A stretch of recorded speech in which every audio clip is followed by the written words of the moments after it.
looking at our next new investment area, what's the first thing you do? Well, first thing we do is establish what are we looking for here? What's the strategy? When you go on a viewing in a new investment area, 80% of your time is spent talking to the person showing you around, 20% of your time is spent looking at property. The only way you get to know somewhere is... So it's all about making money when you buy. As investors, we're not trying to invest in the best streets in the best town. What we're looking for is where the areas where the numbers stack. The other thing I'll say is just to be aware as well is whilst we say be focused on what you want, don't be too blinkered that you might miss another opportunity that might be there. What is the PPR strategy? It is the principal residence strategy, basically. So it's your own home. And what are the benefits of doing that? So The number one thing to do in a new investment area is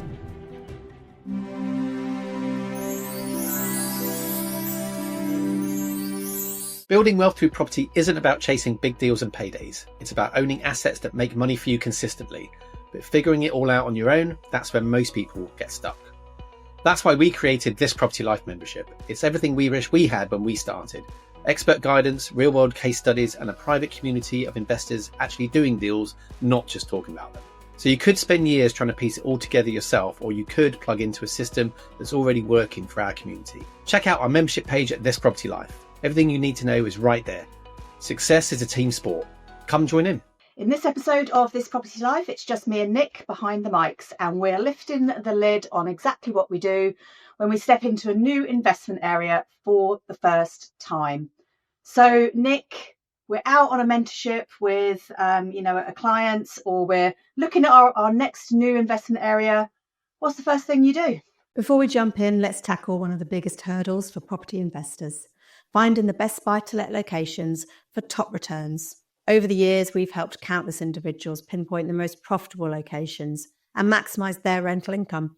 To make it easier for you, we've put together a free guide to buy-to-let hotspots for 2025, designed specifically for you to understand the market, stay ahead of the trends, and it even includes a list of our top 10 locations in the UK. Get it now for free by clicking the link in the description below and start building your property portfolio today. Well, first thing we do is establish what actually are you looking for and what fits your strategy. So it would, depending on what the answer is, will depend on what we do next. So the first thing is to understand why you're there, so that you're not just randomly looking at houses because they're on the market. Because otherwise you'll be looking at a house, a chapel, and then a care home, and it's too distracting. Far too distracting, no focus, and you're just going to get really frustrated really, really quickly. So absolutely the first thing to do is just take a moment. I mean, you should have done this before you pitch up to the area. Are we looking for here? What's the strategy? So let's assume the strategy is buy to let. Okay, let's just get our first buy to let house under our belt. So the first thing that I would do, answer the question of what rents well here. What is the demand? What is the market here? And so the first people that we need to go and talk to are ideally independent letting agents. That's the first And why thing. do you say independent? I say independent because, generally speaking, if you go to a chain, you'll find that they do both lettings and sales. Even though they tend to be independent teams within the office, you may find there's a little bit of crossover between two teams. And so are you going to get the real answers if really they're trying to sell you a house rather than rent one for you? So I would say go to an independent letting agent who only does lettings. Every town has them. And you'll generally find that the people, certainly the owners of that independent agency, have probably been doing it quite a long time. And they probably know the market better than anyone else in that town in terms of what rents, finger on the pulse, what's going on right now, and probably have the most experience of dealing with all types of tenancies. So that, for me, is your first port of call. Yeah, I'd agree with that. And I think, what Nick said about identifying your strategy beforehand is a no-brainer. And obviously, if we're out on a buy-in trip with clients, we would have done a lot of prep work beforehand and identified that the area worked and all that sort of stuff. And we'd have probably also got some viewings set up. But I think without doubt, this is about demand. So what is the demand? What are the buy-to-let client types, the avatar tenant types that we're going to be finding in different areas around the town? I can honestly say, and I know that you're the same, that when you rock up to a new area, having perhaps not done that much research beforehand, it will probably take me about 25 minutes to get a pretty damn good idea of exactly what goes on in that place. Yeah, I agree. If you're really clear about what you're doing while you're there, you can pick it up pretty quickly. I'd say within 2 or 3 visits to that town, you'll know it better than pretty much anybody else Yeah. in that town Yeah. in terms of what lets, what doesn't, what streets are good, what streets are not good, what type of houses you need, what the demand is. You'll know it really, really well within 3 visits. So if I think back to when I started my first investment area, it was a town outside, halfway between Edinburgh and Glasgow, called Cumbernauld. I'd never even heard of it. And I was with my mentor at the time, and he said, we should go here. And I said, never heard of it. And he said, it doesn't matter. Let's have a look at the numbers. So that's the first thing we did, was just look at the general numbers of average rental prices and average house prices. Having done, trading before, I knew, what I was really looking for in terms of numbers. Could see straight away the numbers stacked really nicely. So that was all I needed. It was like, I don't know anything about Cumbernauld. Doesn't matter to me. It's not personal. I need to just go where the numbers say go. And so that was it. So that's where we went. So having never even heard of it, to knowing that town inside and out, I reckon 3 visits. So I get a lot of new students into this that worry about this and think, well, I want to invest in my hometown because I know it. Now, sometimes if your hometown is Cumbernauld, great. Or if your hometown is somewhere where the numbers stack, brilliant, do it there for sure. But most people are going to find, particularly those down, living further south, will find their hometown doesn't really work. And I get a lot of people that are frustrated trying to make the strategy work somewhere where the numbers just tell you it doesn't. So that's the first thing, is really make sure you're in the right place. But yeah, you can get to know a town really quickly. And I said a lot of students that worry about going to a new town. Well, I don't know it. Well, I didn't know my first town that I invested in either. The only way you get to know somewhere is go there. Boots on the ground. Yeah. Sounds simple. It sounds straightforward, but that really is the answer, is you just go there and you start talking to people. So we've gone into a letting agent. Ideally, you're going to do this during the week, because Saturdays are busy for those guys, and they might not have the time to devote to you. So, go in like 9:30, 9:45 on a Tuesday, and you're likely to go just after the meeting, and they're going to have a little bit of time and they'll be wanting to chat to you. Go in, ask them about the area. I'm an investor. I've got stuff elsewhere. But I'm looking to diversify my area. Tell me about this area. What's in demand? Give me an overview. And they just will. Yeah, and I think it's quite important here at this stage. Firstly, you've got to make sure, as Sarah just said there, so give them a reason to talk to you, to want to spend some time with you. So establish yourself as an investor. Even if you're not, this is where you kind of have to just, I hate the phrase fake it till you make it. I really hate that phrase. But sometimes you just have to do that. And you just have to go and go, look, I am an investor. And, give them a reason to want to sit down and talk to you. If you go in and your opening line is, I've never done this before, you're just opening yourself up to not be taken seriously. Yeah. Establish your credentials, essentially.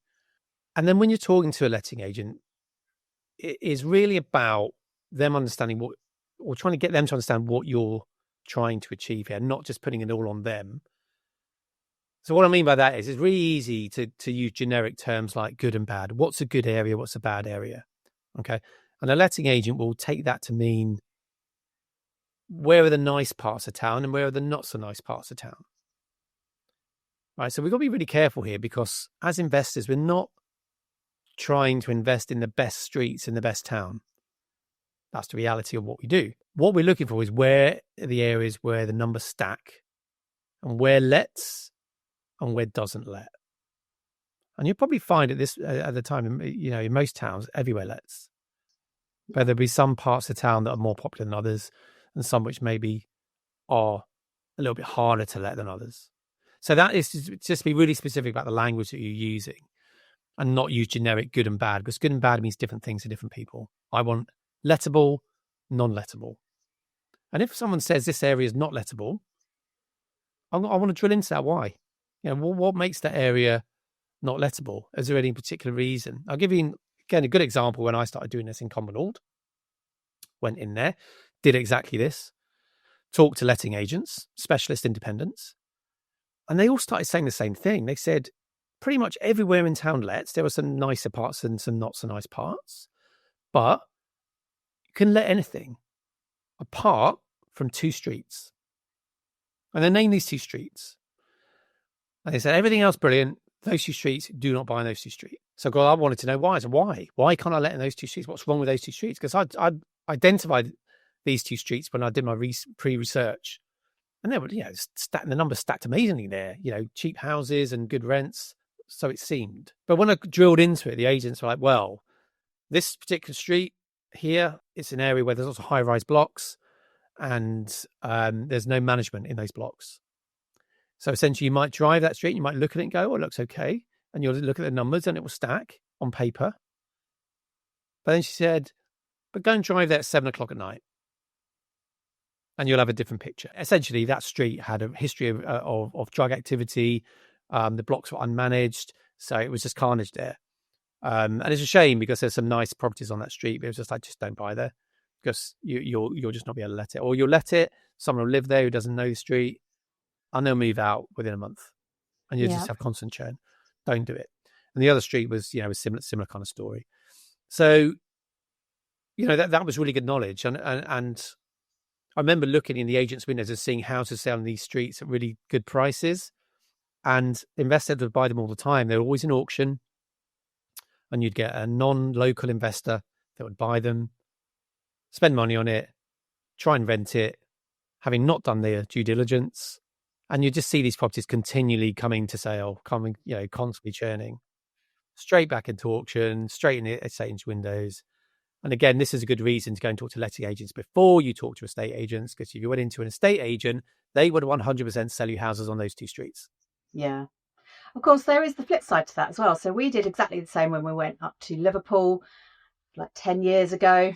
Because mainly these estate agents, letting agents tend to be in one area and you're kind of literally walking from one to another, across the road to another. And we went to, a place up in Liverpool. There's about 6 or 7 of them. And every single one of them said, keep away from L6 and L7, Kensington. Kenny, as we like to affectionately call it. Don't go there. It's awful. You'll be plagued with problems, etc., etc. So we bought about 6 there because... I did the same. Yes. Because whilst they said that, I had to drill down as to the reasons why.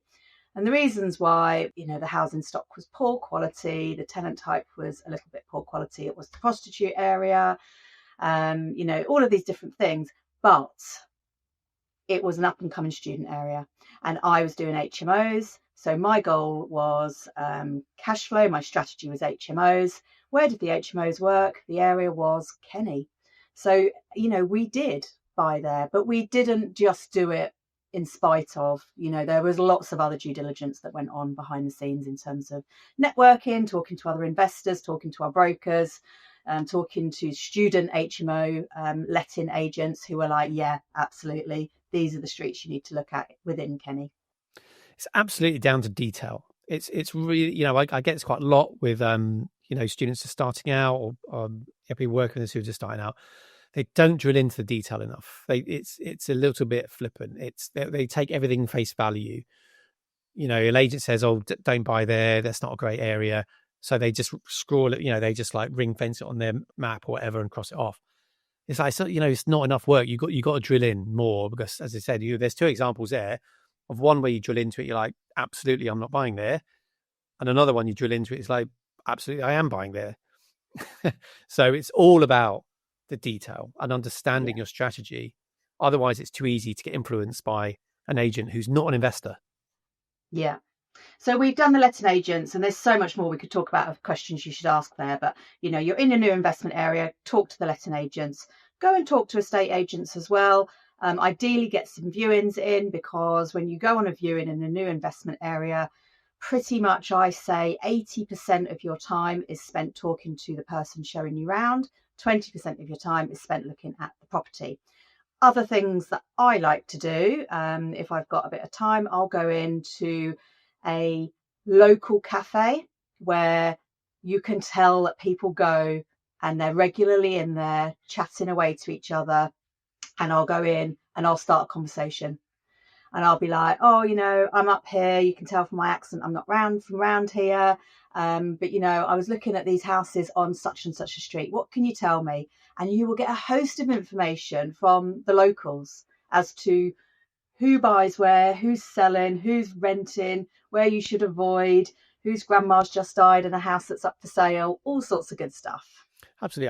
I was really close to buying a student HMO from doing exactly that.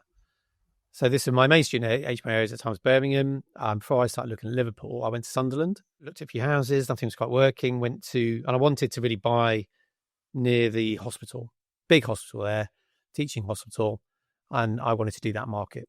And I was in a cafe for lunch, picking up a sandwich for lunch, got chatting, different accent. Oh, where are you from? I'm blah, blah, blah. What are you doing here? And exactly that. I was like, well, buy houses. I'm looking for blah, blah, blah. And they were like, oh, my cousin's auntie's house is just come up for sale. It's right opposite the hospital. Have you seen that one? I was like, no, I haven't seen that.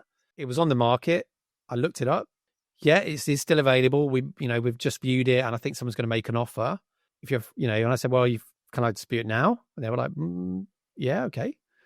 And I literally went there and viewed it, and it was perfect. It was like a perfect HMO, perfect size rooms, literally right opposite the main entrance to the hospital. I was already seeing the pound signs. I was like, right, I want this. And I offered pretty much on it on the spot, having done some quick maths. And the previous person who'd been in literally an hour before me had offered, and they'd accepted on the spot. So, yeah, a shame, but really close. And I wouldn't have even had the opportunity. I would have missed it completely. Yeah. Other people I like to have a chat to, if I'm up in an investment area, I'll go into beauticians and just, I'll either, might get my legs waxed, might get my eyebrows done, just chat away, give them my card, give out, put direct to vendor letters through doors. And as you're doing that, when you're walking up to the driveway or going into the letterbox, start looking around to see if any neighbours are looking at what you're up to, because that's another great source of information. When you're just literally walking the streets, you can just start talking to anyone that looks like they want to catch your eye and have a little chin wag. Yeah, absolutely. Yeah, it really is. We've said it loads of times, but it is a people business. You've got to, come out of your shell and talk to people. Most people are really happy to chat, I find, and they're interested in what you're doing. So yeah, do take those opportunities. So what we covered: letting agents, estate agents, books and viewings. The number one thing to do in a new investment area is just books and viewings of the type of property that you're looking to buy. Nice distressed houses. Just go and books and viewings and go and talk to the agents. And I loaded these stories, but I was out on a mentorship and I was with, guys I was working with. That's happened loads of times. But, you go to viewing and they'd be like focused on like, oh, let's go look at the boiler. Let's look at, is there any damp in here? And I remember there was a guy just standing there, arms crossed, leaning back, and they'd completely ignored this guy. And so I went and chatted to him. Turns out, he wasn't just a door opener. He was actually the boss of the agency. And he just happened, because it was a lunchtime viewing, his main viewing agent wasn't there. And he was ready to chat. And he was like the owner of the agency. He'd been doing it 20 years. The amount of knowledge and information that guy had was amazing. And he was like, happily give it all, So I spent like 20 minutes chatting to him about the market, what's going on, what we're doing as investors. Amazing contact. And, I think a lot of people miss that opportunity. Yeah, definitely. And, if you can get a property networking event in, so if you're in that area and you're there for the night, look on Eventbrite, see who's meeting up and where, head along, chat to people. If there's building works going on in, an area that just feels like it's buy to let or HMO land, and there's lots of scaffolding and builders vans going on, knock on. Who's in charge today? Walk in and ask to see the gaffer, and you'll probably find a host of information about the area, and you're going to probably find some power team members. Yeah, absolutely. It's just about just keeping your eyes open to what is going on in that area, and get invested in it. Think about, look, if this is going to be my investment area, or you've already selected it, you've checked the numbers and it stacks. It's like it's your job as the investor to get to know the area, better than any of the locals. That's my aim when I go to I want to know this particular area. If you're in a bigger city, it's like this bit of it, or if it's a town, that whole town, I want to know that better than the locals do. That's your aim. The other thing I'd say is just to be aware of as well is, whilst we say be focused on what you want, don't be too blinkered that you might miss another opportunity that might be there. So let's say you're going in for buy-to-lets, laser focus, I'm doing 2 and 3 bed houses in these areas where the numbers stack for buy-to-let, but there might be a nice distressed house in a slightly more upmarket area. Your blinkers on so you miss it, and that could be a nice sort of flip opportunity that could put a nice lump sum of money in your bank account. So I see that as well, is like, don't be too blinkered that you miss out on something that could be really good as well. Yeah. Do you know what? I had exactly that. I was up in town outside of Leeds, and I was with an amazing young guy called James, and we were looking for buy-to-lets, and we were looking at around that 60k level, 70k level, and we were finding them, and we went into what I think it was Leaders, and I always like a Leaders. I think they're franchising. They're always quite canny, the people that take those franchises. And we were in there chatting to the lady in there about the different 70k buy-to-lets that she had, and then I just said, look, out of left field, what have you got? Bit higher budget, needs loads of value added to it, amazing, little flip property. And she went, oh, got just the one. And it was a probate, hadn't been touched for decades. It was selling for 160,000, so double what we were looking at. And the guy I was with, James, young guy, didn't own a property. We did it as a PPR strategy for him. We literally went, yeah, we'll look at it. Can you do it now? She was like, yeah, of course. Went round. He's in the trades. It needed an extension. It needed, the whole full hit. And but we worked out he was going to make probably about 80k on this property. So we put an offer in there and then, spoke to the broker on the phone in the car, then put the offer in there and then. Offer accepted, and he bought the property. And it's still a great flip property, but it was so good, he's actually moved in and he's had 2 babies since. So it kind of worked. He still added the value. Well, he's got a load of equity. He's got a load of equity. But just to go back on that, just for anyone not understanding, so just talk us through, Sarah, what is the PPR strategy? So James hadn't bought his own home before. So it is the principal residence strategy, basically. So it's your own home. So for him, he was going to buy it with a mortgage as a homeowner. He was in the trade, so he could live in there, do it up as he was living in there, get a couple of lodgers in, mates who will be paying his mortgage for him. He does all the work to it. The property is then worth, whatever it is. And it was in a really lovely area, and it had amazing gardens and sweeping views. It was a smashing property. And then when he's done the work, in a year's time, he can flip that on a new property. So it was him owning it as himself, living in the property, selling it and making a profit that way. And what are the benefits of doing that? Well, benefits for him was that he could buy it with a mortgage. So his money down was, at that time, it was 5% mortgages. It's a few years back now. He was in the trade, so he could do the work at cost, pretty much. A few things, but get some favours in with the trades that he wasn't able to do himself. And obviously when he sells it, there's no tax implications because it's his own home. He's lived in it for whatever amount of time he decides to live in it for. He lives in it now permanently with his new family, but he could have refinanced that and lived in it again and released some equity from the added value. So it's all about making money when you buy. That's what that's all about. Yeah, so that is something to think about, is just be focused, but not too focused that you might miss something good, a little hidden gem. Hopefully from this little episode, we just wanted to give you a little insight into what we might do in a new investment area. You can see that at no point have we really said sit behind a computer, study Rightmove and Zoopla and On the Market, and study the local economic plan at length for 3 weeks before you set foot in your investment area. Sure, you can go and do that stuff, but the magic happens when you put your boots on the pavement and start talking to people. Absolutely. Take the action. That's what we talk about. Do the reps, and the reps you want to be doing are viewings and talking to people. and just being on the ground in your area, getting to know it. So short and sharp today, but hopefully of some use. So if you are eyeing up a new town, new city, new postcode, and wondering where to start, hopefully we've given you some inspiration. Great. Well, give us some feedback. Do and connect with us. Let us know any other subjects that you'd like to talk about. We've got loads and loads of these. We can talk about little tips and hints for how you actually just in the property world. Be nice to hear from you. Contact us at thispropertylife.co.uk. You can follow us on Instagram. Where else can they get hold of us, Sarah?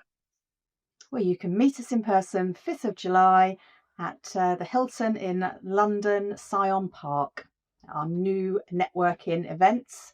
And head to thispropertylife.co.uk, look up membership and come along, meet us all. Okay, hopefully we'll see you there. Thanks, Sarah. And we'll see you soon with lots of, got some great stuff coming up, actually, lots of great interviews with industry professionals, and we'll do some more of these little hints and tips. See you soon.